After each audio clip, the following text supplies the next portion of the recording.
CBI, Content-Based Instruction, Basic Concepts. As we begin our journey toward better content-based instruction or CBI practices, we should make sure that we have a shared understanding of the most basic terms and concepts of content-based instruction. The first term that we need to define is the term content. Within the field of language acquisition, the term content is used to describe any subject matter besides languages. These might be, for example, math, history, or science. In the context of this course, we are using the term content-based instruction or CBI to describe classroom-based instruction where the content is taught in a language that the students are still in the process of learning. In our case, this is EFL. In this case, language learning objectives were equally important as the content learning objectives.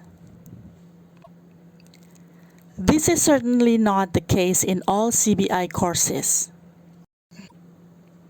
In fact, the term CBI has been used in some contexts to refer to classes whose primary goal was to teach the students a new language.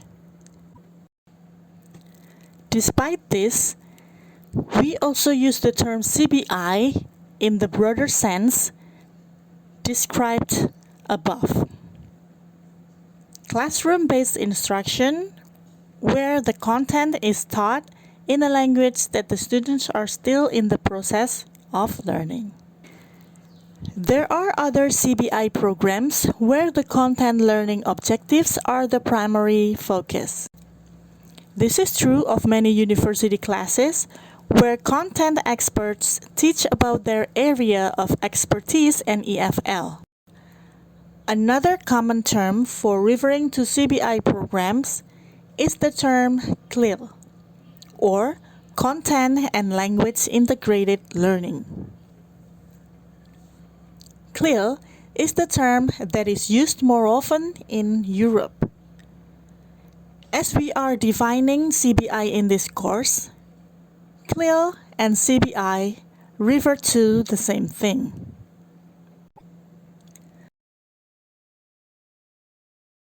Language learning. Most EFL classes teach students new words to express things that they already know how to express in their first language. In CBI classes, by contrast, it is often not only the words that are new to our students, but also the concepts that they express. Additionally, we teach them to do new, more academic activities with language. When we teach students to debate, for example, or write a compare and contrast essay, we are asking them to express themselves in English in ways they have never done before. It is a lot easier to learn the language that you need to have a social conversation. Using language to perform academic tasks and communicate about academic subjects is much more difficult. The author who is known for identifying this difference is Jim Cummins. Cummins worked with immigrant children in the United States who were placed into content classes taught in English.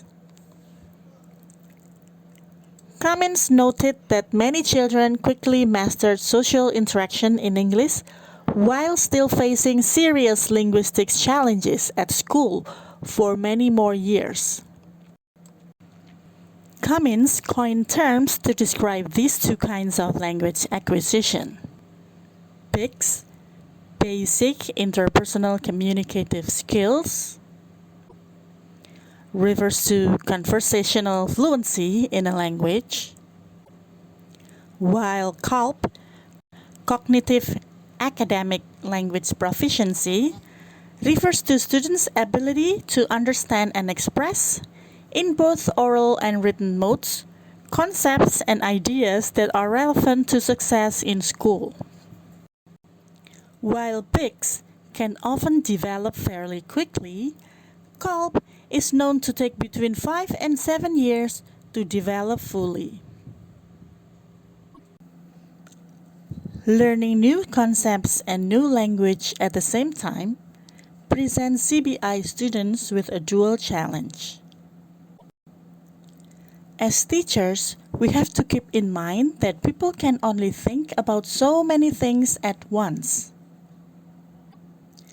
It is because our working memory is limited.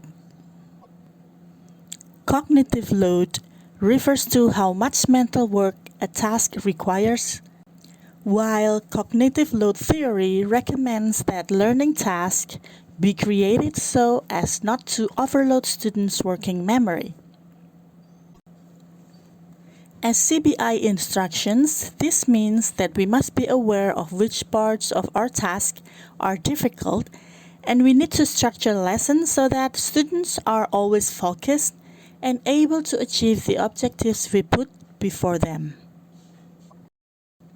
One of the best ways to lighten the cognitive load of a learning task is to find lessons within concepts and routines that are familiar to the students. As CBI teachers, we can facilitate our students' learning when we can relate new lessons to ideas that students already comprehend. And we can frame our activities in routines that students can settle into with little need for orientation. These familiar scripts, routines, and patterns are called schemata. We can see our schemata operating when we go to a restaurant. We know what a waiter is likely to ask us when he comes to our table. And this helps us to know how to respond, even if we cannot hear the waiter very well. Familiar classroom routines serve a similar facilitating functions for CBI students. This reading introduces you to several terms that you should become familiar with content-based instruction. Content, content-based instruction, English medium instructions, content and language integrated learning, basic interpersonal communicative skills, cognitive academic language proficiency, cognitive load, and schemata.